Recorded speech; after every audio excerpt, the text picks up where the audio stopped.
Bonjour à tous, on se retrouve aujourd'hui lundi 9 septembre pour notre point de marché hebdomadaire. Vous l'aurez constaté, sur la partie colza, on a un marché qui s'est relativement tenu. Donc finalement, le coup de entre guillemets Trafalgar que nous avons eu la semaine dernière concernant la problématique des restrictions sur la partie Canada vis-à-vis de la Chine, ça a plutôt fait un petit effet d'annonce. Et finalement, on revient sur les niveaux du colza février autour des 470 natifs. Vu le contexte céréales et oléagineux, et on va le voir en fait dans le point qui arrive, on pense plutôt que le marché du colza a plutôt tendance à vouloir se tenir. Concernant le blé, on est sur un marché qui reprend des couleurs. Je pense que l'objectif raisonnable, ce serait de se mettre en vision un plafond autour de 230 eurotonnes maximum sur le décembre. Là, aujourd'hui, on est à 217 eurotonnes.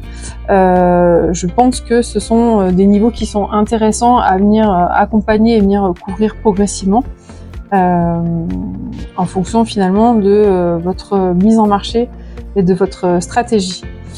Voilà, on aborde le point et on regarde ça ensemble. Nous allons démarrer avec le marché des céréales et je ne suis pas en compagnie de Pierre cette semaine.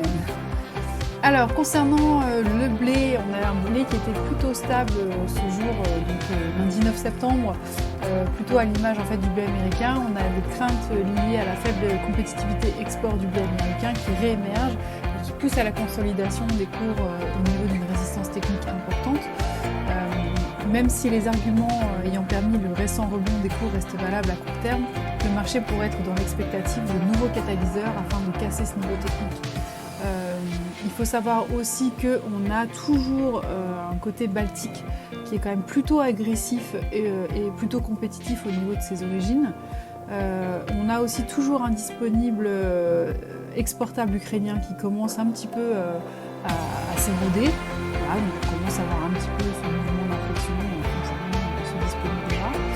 Si on ajoute aussi à des disponibilités moindres en Russie, on a toujours un objectif d'exportation qui reste limité en Europe. Et les quantités de marchandises disponibles commencent à être de plus en plus faibles dans la zone mer Noire, zone euro. Cependant, on a la forte progression de celle observée chez les autres exportateurs de l'hémisphère nord qui fait que le marché ne s'inquiète pas vraiment de ce phénomène, c'est-à-dire qu'on voit effectivement d'un côté une diminution de la disponibilité, mais finalement c'est compensé ailleurs, donc c'est simplement un réalignement logistique, mais la disponibilité reste toujours la même. Donc finalement, ce qu'il faut retenir sur la partie céréales, c'est que, comme je vous l'ai dit au début, c'est qu'on a eu un rebond qui est intéressant, on revient sur des niveaux qui sont un peu plus cohérents. Maintenant, est-ce qu'on va avoir suffisamment d'élan pour pouvoir venir confirmer une hausse beaucoup plus importante? À mon sens, pas du tout. Les éléments de soutien, ça va être finalement la baisse de la production 24-25 qui est prévue en Europe, ça on le suit. Des craintes productives et qualitatives en France, donc ça pour moi c'est intégré finalement dans le marché.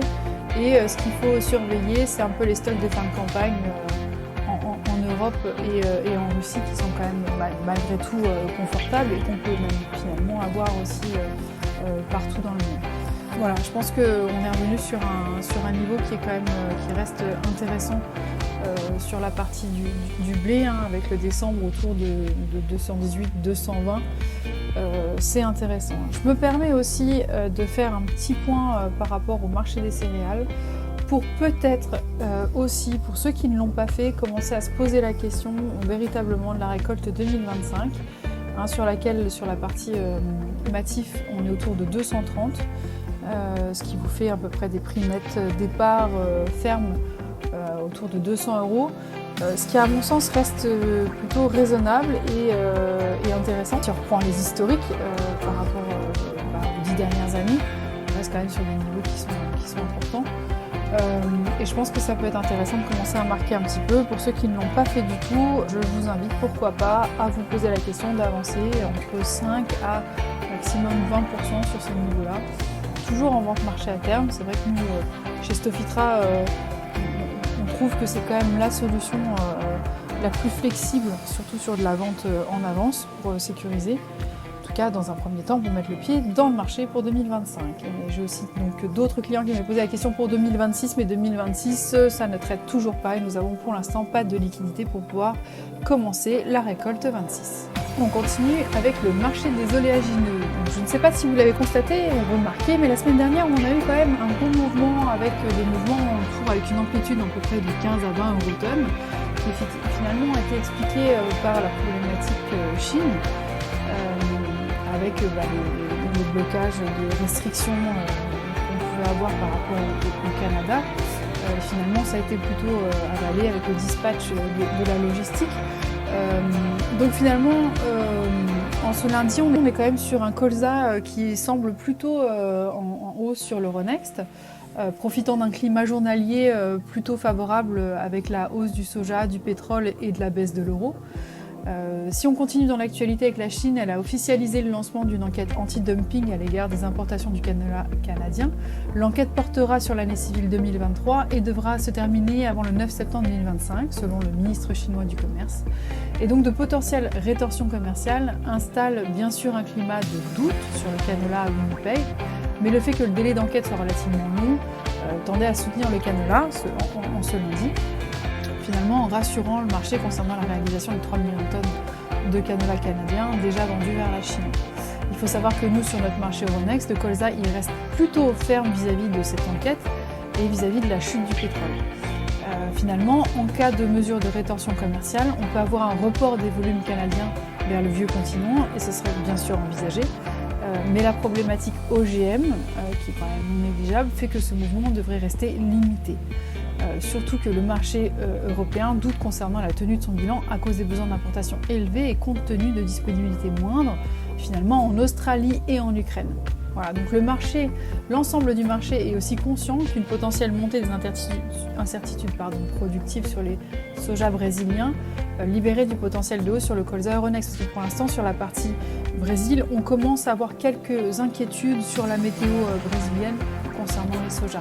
Ce n'est pas encore intégré, mais finalement, il faut le suivre et surveiller cet élément-là. Voilà. Concernant les statistiques, on a des stocks de canola canadien au 31 juillet qui augmentaient de 67% en base annuelle à 3,1 millions de tonnes, selon le StatCan, en raison d'une demande mondiale qui est un peu plus timide. Et quant à l'huile de palme, elle est relativement stable en ce moment sur la Malaisie, donc elle ne vient pas trop impacter le mouvement pour l'instant. Voilà. Comme je vous l'ai dit aussi en préambule, c'est-à-dire que je pense que le niveau des 500 reste un objectif un petit peu en ligne de mire. Je pense que quand le marché va revenir sur les niveaux de 470, 475, si vous n'avez pas avancé, il faut marquer un petit peu. Et si, comme je vous l'ai dit, si vous voulez être un peu plus joueur, pourquoi pas viser les 500, mais après c'est une question de temps. Voilà. Concernant la partie macroéconomique, sur la parité euro-dollar, elle baissait sur le marché du change en ce jour, un petit peu en baisse, un petit peu en appui. On a quand même un moral des investisseurs en zone euro qui continue à se détériorer, avec des indices qui sont plutôt en baisse et qui montrent quand même un léger désintérêt sur la partie. Et concernant le pétrole, on a un pétrole qui est en hausse en ce moment. On a des ouragans qui seraient potentiellement en approche sur la côte du golfe du Mexique et qui seraient en mesure de perturber la production américaine et qui pousseraient le marché à intégrer une légère prime de risque. Pour conclure, le mot d'ordre, c'est qu'on suit finalement les objectifs du blé avec, comme je vous l'ai dit en introduction, cet objectif de 225-230 qui, à mon sens, est un objectif qui est plutôt raisonnable. Voilà, la question est de savoir, comme je vous l'ai dit, quelle stratégie vous avez pu mettre en place en amont. Mais je pense que c'est un objectif raisonnable à atteindre, de profiter finalement de ce soutien de marché. Et finalement, on a pu constater aussi que la baisse jusqu'à 205 qu'on a pu avoir les précédentes était un peu trop importante et que c'était pas forcément justifié. Et à mon sens, on revient sur des niveaux qui sont plus cohérents par rapport au contexte de marché.